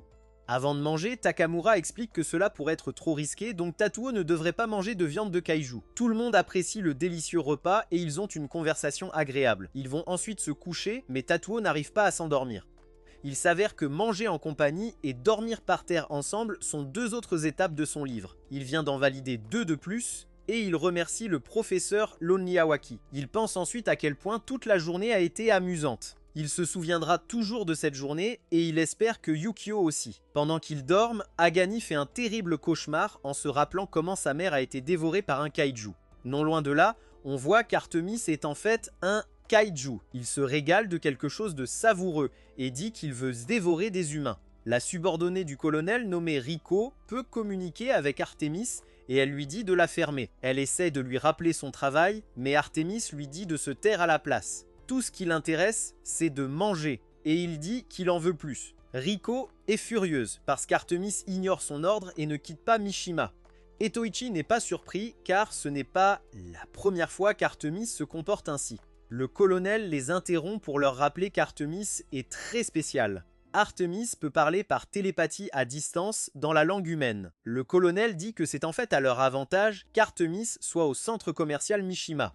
Ce kaiju est une vraie star, alors il veut entendre ce que son rapport disait. Riko explique que Tetsuo est bien au centre commercial Mishima avec le dresseur de kaiju enflammé. Le colonel sait tout sur cet endroit et sur le fait qu'il y a 200 personnes qui y vivent. La machine de Tatuo est là aussi, avec les masses ignorantes. On voit que le colonel est en fait un fou, car il a dit que le centre commercial Mishima a de la chance d'avoir tout. Riko montre à quel point ils sont tous mauvais, car elle veut confirmer que leur objectif est d'anéantir chaque personne présente. Elle souligne que leur priorité absolue est de voler le kaiju enflammé, alors elle se demande s'il est vraiment nécessaire de tous les anéantir. Le colonel dit qu'elle se trompe car ils les utiliseront d'abord comme otages, puis les élimineront. Le colonel se gratte l'œil et explique qu'ils n'ont besoin de personne d'autre que ceux qui cherchent le salut de Verity. Il déclare que la petite maison de paille du cochon va être soufflée et qu'il y aura un festin. Ces 6 loups s'y dirigent maintenant et rien ne les arrêtera. Une semaine après l'arrivée de Tetsuo au centre commercial Mishima, on le voit maintenant travailler avec Hagen dans l'atelier de sa mère. Ils viennent de terminer quelque chose et Hagen est émue. Elle explique que son esprit est si tranquille ces derniers temps. Elle admet qu'elle ne dort pas bien depuis qu'elle utilise de la poudre à canon. Elle est sûre que Tetsuo n'a pas été dérangé par cela, car il est habitué au danger et à la poudre à canon.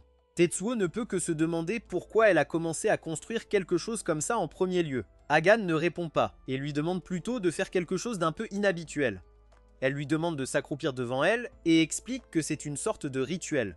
Quelqu'un l'a toujours fait pour elle, alors maintenant elle aimerait le faire à la place de cette personne. Hagan pose sa main sur sa tête et lui donne une douce tape. Elle dit bon travail et après quelques instants, elle commence à se sentir étrange. Elle termine rapidement et le remercie de sa coopération. Tatouille s'évanouit immédiatement à nouveau et Hagen pense à quel point c'était bizarre. C'est elle qui recevait toujours les tapes, alors elle ne savait pas ce que ça ferait dans l'autre sens. Hagan se souvient de sa mère la félicitant et elle regarde ce qu'ils viennent de construire. Ce soir-là, la famille Takamura s'assoit pour dîner ensemble. Hagan pense qu'il y a 45 jours que sa mère est décédée. Pour une raison quelconque, ce n'est pas étrange du tout que Tetsuo soit assis à la place de sa mère. On a même l'impression qu'il y a eu un temps où ils étaient 5 dans la famille. Malheureusement, ces belles pensées mènent à des pensées plus sombres. Elle imagine à quel point sa mère a dû être terrifiée dans ces derniers moments. Elle pense aussi au son de sa mère se faisant dévorer par un kaiju et dit qu'elle l'entend encore maintenant. Plus tard dans la nuit, Tetsuo se réveille pour aller aux toilettes et trouve une lettre sur lui. Celle-ci est de Hagenei, qui le remercie de son aide. Elle révèle dans la lettre que la vie de sa mère a été ôtée par un kaiju qui l'a dévorée. Tetsuo est choqué d'apprendre cela et on voit que Hagenei est sortie toute seule. Il fait un froid glacial et elle a l'impression de faire quelque chose d'incroyablement stupide. Elle est toute seule parce qu'elle est sûre que quiconque à qui elle le dirait essaierait de l'arrêter.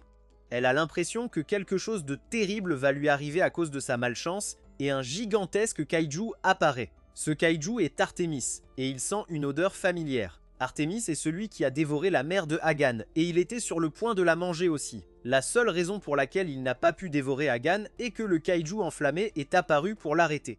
Il a manqué de la dévorer ce jour-là, mais il ne laissera pas cela se reproduire. Pendant ce temps, Hagan pense à la façon dont la vie de sa mère a été terminée par ce kaiju.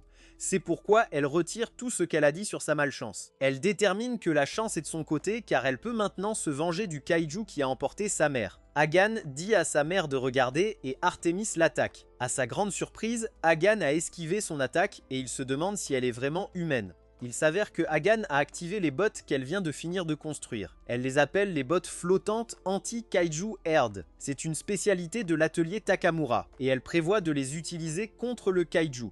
Elle explique qu'elle a travaillé avec Tetsuo pour modifier leur équipement de combat rapproché Herd pour une utilisation sur la neige. Le terrifiant kaiju se dirige vers elle, mais Hagan se rappelle qu'elle peut se battre maintenant. Un regard en arrière montre que Tutua était inquiète car les bottes étaient faites pour l'évacuation d'urgence. Si l'ennemi est sérieux, alors elle ne pourra pas l'esquiver aussi facilement. Hagan s'en fiche car son vrai plan était d'attaquer de toute façon. Elle sort l'arme géante qu'elle a créée, mais Artemis n'est pas impressionné. Il traite Hagan de stupide et dit qu'elle ne pourra jamais lui ôter la vie avec une telle arme. Il continue sa charge et il est content de pouvoir enfin manger un peu plus de viande. Un autre regard en arrière montre Tetsuo enseignant à Hagan le kaiju. Il a expliqué qu'il résiste à la chaleur et qu'il récupère rapidement. Même si Hagan parvenait à en blesser un en projetant son appareil dans sa gueule, ce ne serait pas fatal. Hagan a surpris Tetsuo, car elle a dit que cela lui convenait. Le kaiju n'aurait pas à mourir car ce n'était pas ce qu'elle visait. De retour dans le présent, Hagan tire avec son arme, et elle pense à sa mère. Elle lui dit de regarder encore une fois, car si ça marche, elle aimerait être félicitée à nouveau. L'arme de Hagan explose dans la gueule du kaiju, et il ressent une douleur intense. Sa gueule et sa gorge sont maintenant couvertes de lames, et la douleur est atroce. Hagan explique que le projectile explose en plusieurs étapes au fur et à mesure de sa progression. En même temps, une tonne de points de barbelés sont libérés, s'enfonçant profondément dans la gueule et la gorge du kaiju. Maintenant, même la moindre vibration des cordes vocales du kaiju déclenchera une douleur intense. Le kaiju hurle d'agonie, et cela ne fait qu'augmenter la douleur. Hagan est incroyablement satisfaite en déclarant que ce kaiju ne pourra plus jamais manger. C'était son objectif depuis le début, et c'est enfin accompli. Hagan s'effondre et dit qu'elle a juste sa maman qui lui manque. Elle sait ce qui va arriver ensuite, et elle sanglote en pensant à sa mère. Le kaiju s'avance pour lui ôter la vie, mais Tetsuo surgit de nulle part pour la sauver. Il lui tranche un bras, et il est juste content que lui et Yukio soient arrivés à temps. Yukio dit au kaiju de dégager, sinon ils finiront le travail. Artemis ne perd pas de temps et il s'enfuit pour sauver sa vie. Tetsuo se précipite aux côtés de Hagan, mais il trébuche et tombe sur elle. Tous deux commencent à paniquer, mais Tetsuo se ressaisit rapidement. Il dit à Hagan qu'elle a fait du bon travail et elle commence à sangloter de manière incontrôlable. Juste à ce moment-là, Yukio remarque qu'un brouillard arrive et il réalise quelque chose de terrible. Il dit urgemment à Tetsuo de rentrer. Il n'est pas sûr de ce que c'est, mais il a un très mauvais pressentiment. À 5 km de là, on voit que le colonel approche rapidement. Il sait qu'Artemis a été vaincu, mais il dit que ce ne sera pas un problème. Il annonce qu'ils sont en bonne position et on voit qu'ils ont plusieurs monstres avec eux. L'un de ses subordonnés dit au kaiju nommé Eros de tirer et il lance quelque chose. De retour au centre commercial, on voit que tout le monde profite joyeusement de sa vie. Eio a encore échappé à la punition et Furumaki ne peut que se demander comment elle y parvient. Malheureusement, on voit que Yukio a été frappé par une attaque et il explose. On a ensuite un retour en arrière de 19 ans en 2025 lorsque les kaijus intergalactiques ont envahi la Terre pour la première fois. La Terre s'est formée pour riposter et un homme nommé Sagami a décidé de s'engager. Immédiatement, il devient clair que Sagami est exceptionnellement doué. Il réussit très bien son test de tir et l'instructeur dit que peu de gens pourraient avoir un taux de réussite de 70% à cette distance. Ses camarades soldats se sont impressionnés par ses capacités et l'un d'eux dit qu'avoir un type comme lui rend tout le monde moins bon. Grâce à ses dons naturels et à sa diligence incessante, Sagami est rapidement devenu une force avec laquelle il fallait compter dans les premiers rangs. Il s'est distingué au combat, et son ascension au sein de l'organisation s'est poursuivie à un rythme régulier. Une nuit, Sagami a dit aux autres soldats qu'ils devaient absolument achever un kaiju dans cette zone. Ils ne peuvent pas le laisser entrer dans cette ville car ce serait un cauchemar. Le kaiju se déchaîne complètement et plusieurs des soldats s'enfuient. Sagami reste en arrière et il abat le kaiju d'un coup avec un énorme canon. Les survivants l'acclament tous et ils appellent Sagami leur sauveur. Ils scandent sauveur encore et Sagami absorbe tout cela. Sagami continue avec sa diligence inégalée et il gagne seul de nombreuses batailles. Il se démarque parmi tous les autres soldats et son ascension dans les rangs ne fait que continuer. Ses camarades ont même commencé à lui dire qu'il allait vraiment accomplir quelque chose que personne n'aurait jamais pu imaginer. Ils ont dit qu'il serait le sauveur de l'humanité et Togami commençait à vraiment aimer ce son. Puis un jour, la nouvelle est tombée sur un garçon de 9 ans nommé Tetsuo, qui pilotait un robot. Tetsuo était un inconnu, mais il a vaincu un kaiju tout seul. Les gens sur les réseaux sociaux ont commencé à appeler Tetsuo un sauveur, et il était clair que Sugami n'aimait pas ça. Plus tard, un soldat était furieux en apprenant qu'Erdi retirait ses troupes en réponse à cela.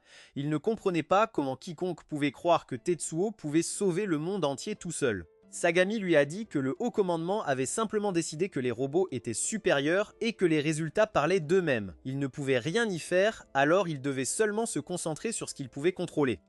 Sans autre choix, Sagami est allé chercher des réponses sur les robots. Il a testé un simulateur pour voir l'efficacité réelle des robots au combat contre les kaiju et il n'a pas été impressionné. Il a rapporté que ce n'était pas aussi réactif qu'il l'espérait et il s'est demandé si les robots étaient vraiment efficaces. Pendant ce temps, Tatsuo continuait de faire la une des journaux. Il a vaincu kaiju après kaiju, minimisant toujours les dégâts.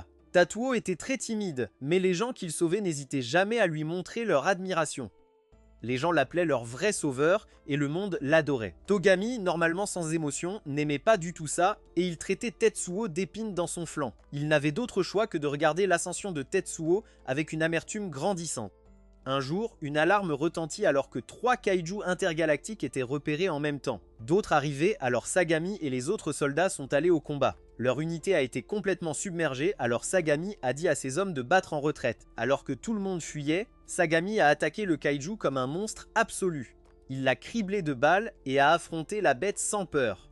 Le kaiju était prêt à lui ôter la vie, et Sagami a déclaré qu'il était le sauveur du monde. Il était prêt à y laisser sa vie, mais Tetsuo est sorti de nulle part pour vaincre le kaiju. Bien sûr, Tetsuo était furieux car il avait fini par détester Tetsuo et il a même pointé son arme sur lui. Malheureusement pour lui, il était à court de munitions et il ne pouvait que regarder avec colère. À partir de ce jour, être promu était la seule chose à l'esprit de Togami et il l'a fait à un rythme sans précédent. Une fois qu'il eut le rang et le pouvoir, il mit son plan à long terme en mouvement. Il s'est présenté devant les dirigeants et a déclaré qu'il était imprudent et même stupide de placer le destin de toute l'humanité entre les mains de Tetsuo. Il a soutenu qu'il n'y avait pas besoin d'un seul sauveur. Avec des enfants vraiment doués et lui-même comme instructeur en chef, il pourrait surpasser Tetsuo entièrement. Il a promis que c'était un vrai moyen de sauver le monde et la foule l'a acclamé. En 2030, la vision de Sugami est devenue réalité. Afin de produire la prochaine génération de sauveurs pour suivre les traces de Tutuo, une équipe composée d'enfants a été formée sous la bannière ERD. Sagami a dit à ses enfants qu'ils devaient remplacer Tetsuo pour sauver le monde et être connus du public comme les sauveurs. Ce groupe est finalement devenu connu sous le nom de VR2, puis 2034 et le Grand Gel. En 2035, la dernière bataille menée par Tutu et Urd s'est soldée par un échec, et le nom Viard s'est estompé de la mémoire. Le grand plan de Sagami semblait s'être complètement effondré. Cependant, lui et ses enfants ont survécu aux conditions brutales et en sont sortis encore plus forts. Après encore plus de temps, la nouvelle est parvenue à Sagami que Tetsuo était revenu de l'espace. Il a murmuré pour lui-même que Tetsuo était vraiment une nuisance qui ne pouvait pas être achevée, même au bord de l'univers. Il a déclaré que Viré prendrait à la fois les kaiju enflammés de Mishima Mol et la nouvelle machine de Tetsuo. En ce qui le concernait, il n'y avait pas besoin d'autre sauveur que Vier. De retour au présent, Yukio dit à Tetsuo d'entrer car il a un très mauvais pressentiment.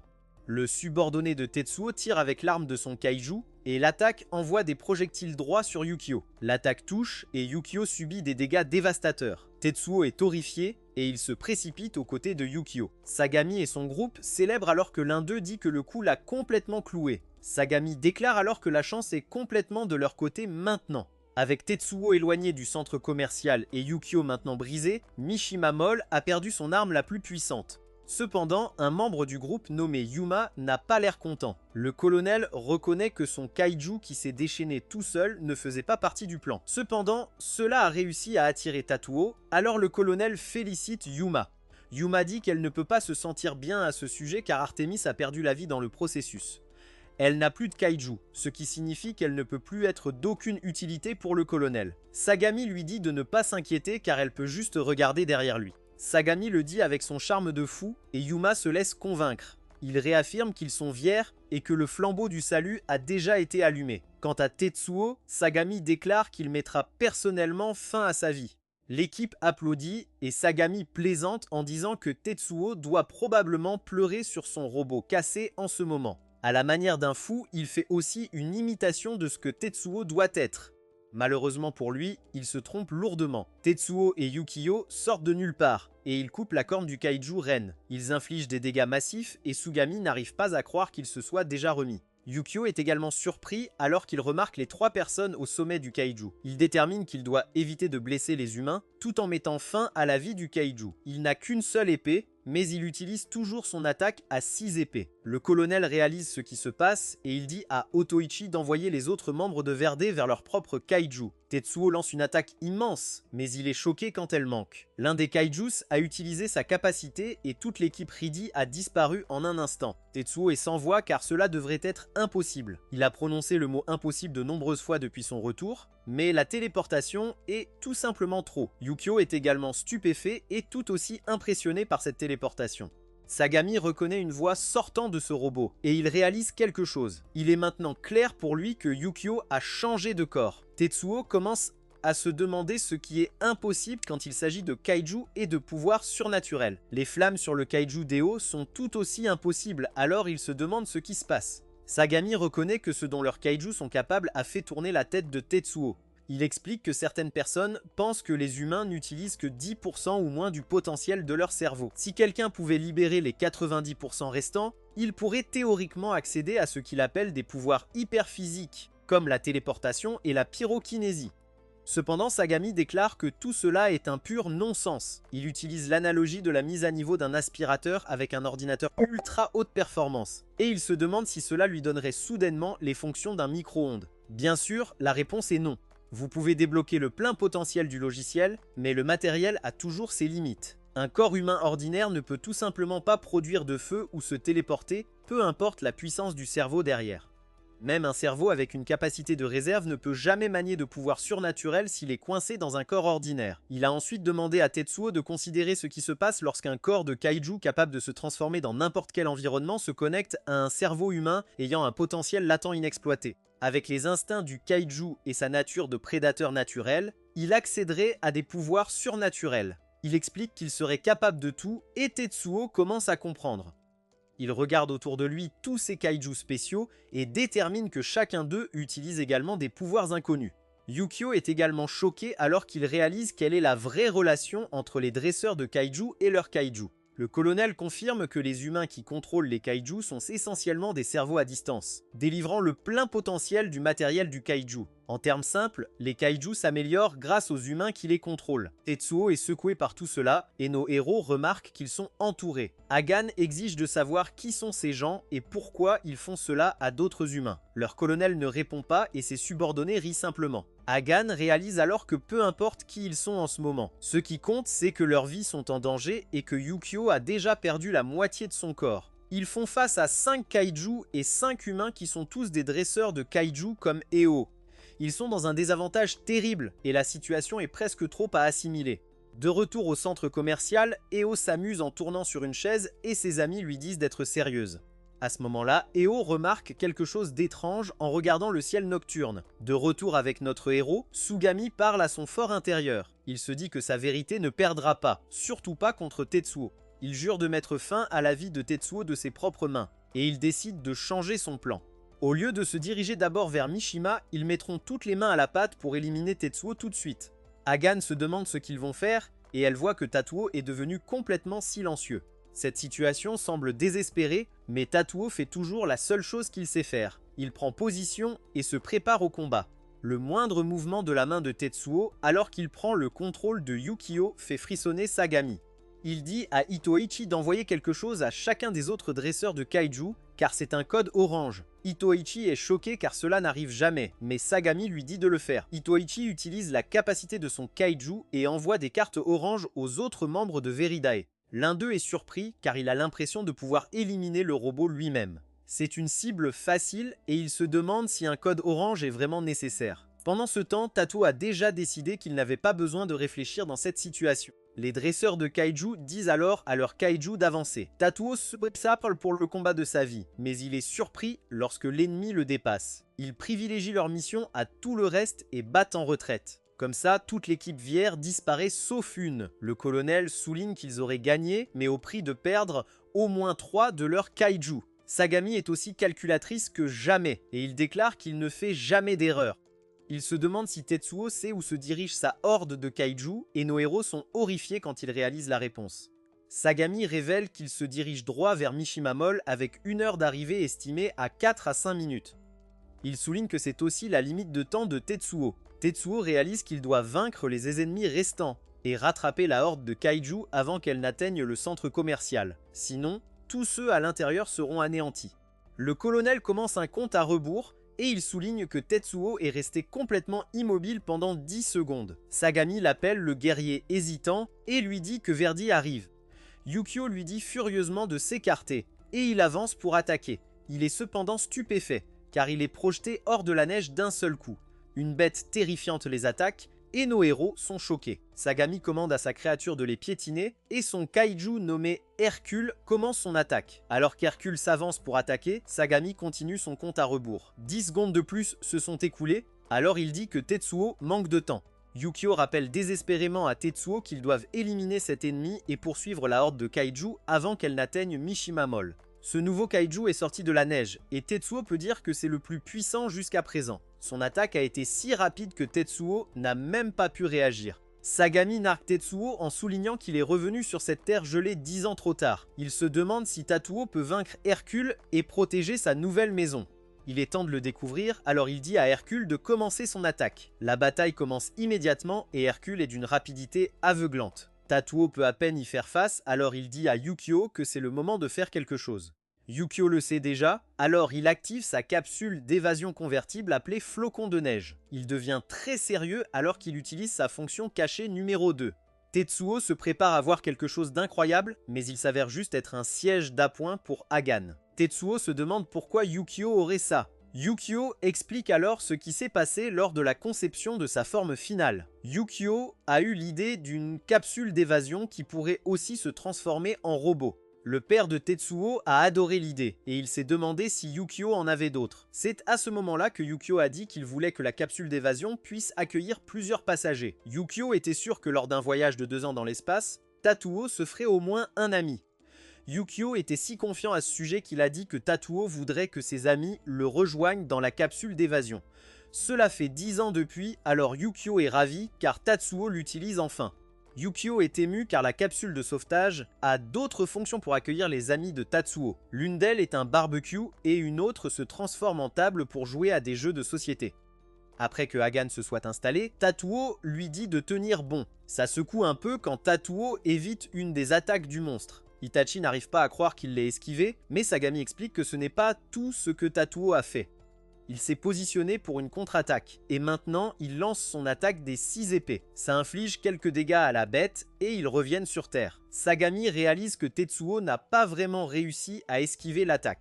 Tetsuo s'excuse auprès de Yukio car il a dû se sacrifier pour réussir cette contre-attaque. Les dégâts qu'il a subis ne se manifestent que maintenant alors que Yukio s'effondre au sol. Hercule a porté un coup de pied arrière au dernier moment, donc nos héros réalisent qu'il est incroyablement puissant.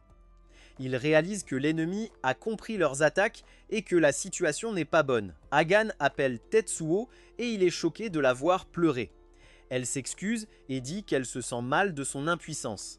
Cependant, elle ne pleure pas seulement par désespoir car elle a trouvé quelque chose. Elle dit à Tetsuo que l'ennemi attaque très probablement avec un plan et qu'il monte en puissance pour frapper à un moment précis.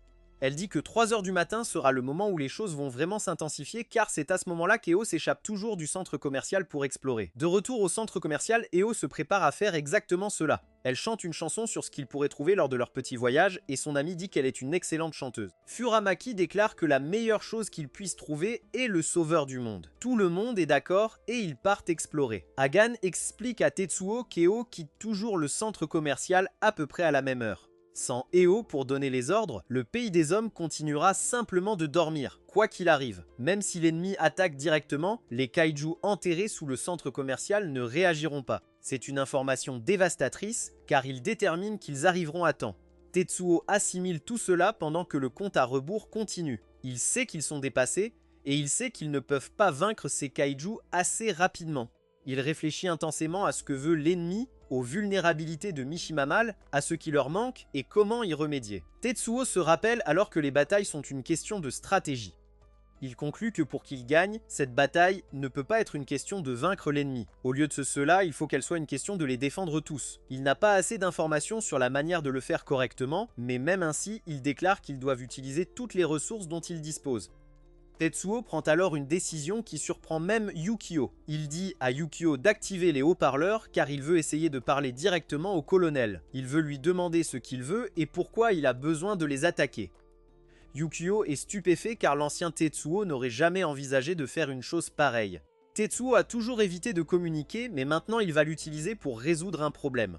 Yukio réfléchit à la façon dont Tetsuo a changé depuis son arrivée au centre commercial Mishima. En retirant la barrière autour de son cœur et en ayant une attitude positive envers les rencontres, Tetsuo a développé quelque chose qu'il n'avait jamais eu auparavant, la capacité de ne pas craindre les autres. C'est un grand pas pour Tetsuo, alors Yukio ne peut s'empêcher d'être ému. Tetsuo dit que s'il peut découvrir ce que le colonel a en tête, alors il pourra peut-être trouver un moyen de gagner. Yukio est vraiment fier de lui car pour la première fois sur cette terre gelée, Tetsuo a acquis le courage de faire un pas en avant. Le colonel continue son compte à rebours et révèle que 2 minutes se sont déjà écoulées. Juste à ce moment-là, il remarque que Yu-Gi-Oh affiche la lettre T. Il se demande si cela signifie tant de trêve. Tetsuo prend alors un moment et rassemble tout son courage. Il repense à toutes ses tentatives de communication ratées.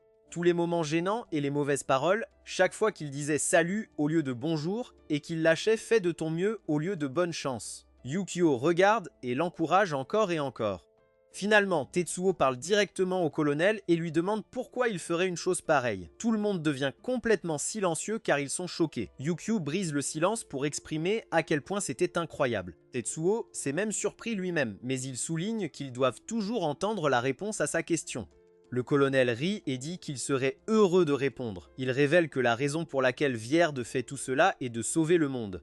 Il explique que la variante humanoïde qui a causé le grand gel est toujours à Tokyo et Vrayday a l'intention d'être ceux qui la vaincront. Pour accomplir cet objectif, ils ont décidé d'emprunter le kaiju enflammé du centre commercial Mishima. Tetsuo a une idée, mais Yukio se demande s'il fait une erreur. C'est sa première tentative de communication et les enjeux sont très élevés. Tetsuo suggère immédiatement que si tel est leur objectif, alors ils pourraient collaborer à la place. Tout le monde est surpris car le colonel semble réellement y réfléchir un instant. Pendant qu'il y pense, Yukio se demande s'il a fait quelque chose de mal. Les choses pourraient mal tourner car il vient de permettre à Tetsuo de communiquer avec l'ennemi.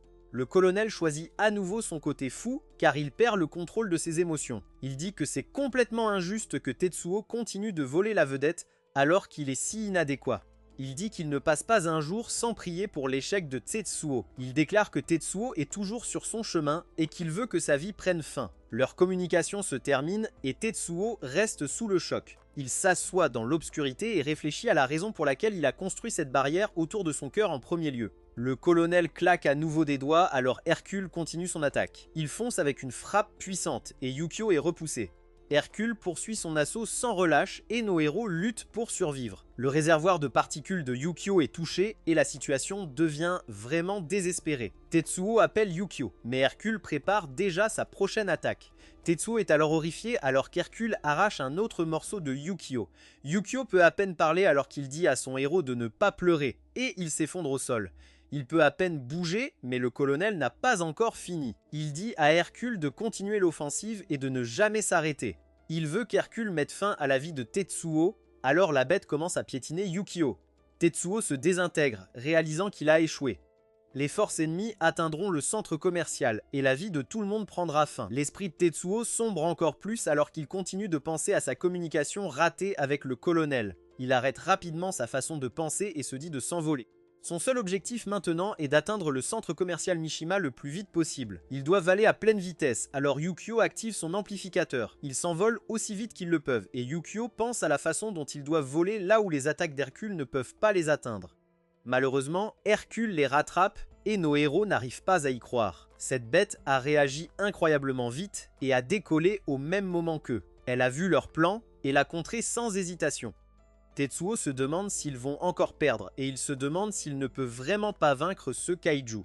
Son père lui a toujours dit qu'il était important car il a la capacité de tuer des kaiju. C'est tout ce qu'il avait à offrir, mais en ce moment, il ne peut même pas faire ça. Sagami lui hurle de mourir une fois de plus et Hercule prépare son attaque finale. Yukio hurle de frustration car il ne peut rien faire pour le moment, alors il verrouille ses commandes. Yukio prend le contrôle de lui-même juste assez longtemps pour porter une contre-attaque. Sagami est choqué et Tetsuo n'arrive pas à croire qu'ils aient réussi une attaque. Yukio utilise une autre manœuvre qui le fait toucher, mais il parvient à s'échapper. Il s'échappe pour l'instant et Yukio s'excuse auprès de Tetsuo d'avoir pris le contrôle. Il lui rend le contrôle et Tetsuo est le prochain à s'excuser. Il est dévasté car Yukio est tout meurtri et il exprime sa honte.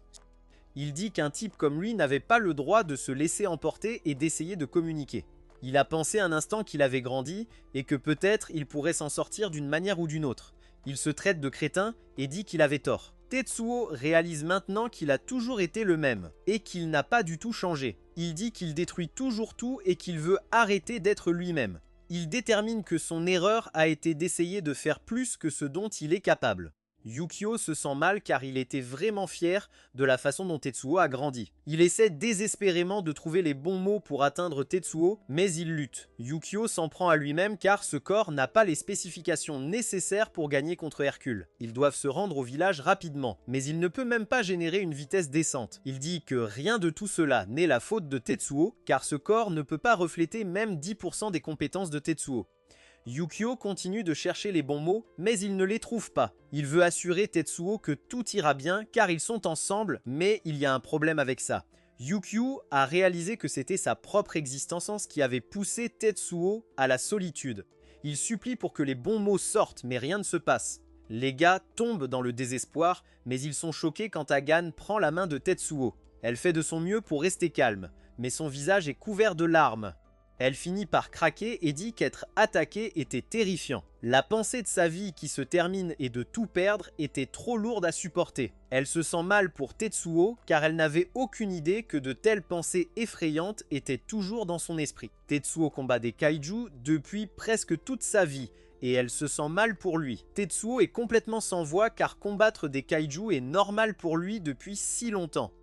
Cependant, la main tremblante de Hagan lui rappelle que ses tentatives pour gagner contre les kaiju n'ont pas été vaines. Il est touché par la sympathie de Hagan et les deux pleurent ensemble. Yukio s'avance pour leur prendre la main mais il la retire.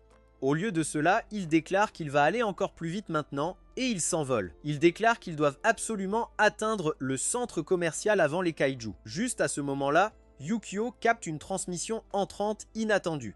Après tout ce qui s'est passé, recevoir un signal quelconque est choquant. La civilisation était censée avoir été anéantie. Après un léger délai, Yukio reçoit un message codé du même expéditeur inconnu. Il le déchiffre et le lit à voix haute. Le message dit de rester à l'écart car les kaiju sont déjà arrivés. Tetsuo et Yukio sont stupéfaits et ils ne peuvent que se demander qui diable a envoyé ce message. Merci d'avoir regardé mon récapitulatif. N'oubliez pas de liker.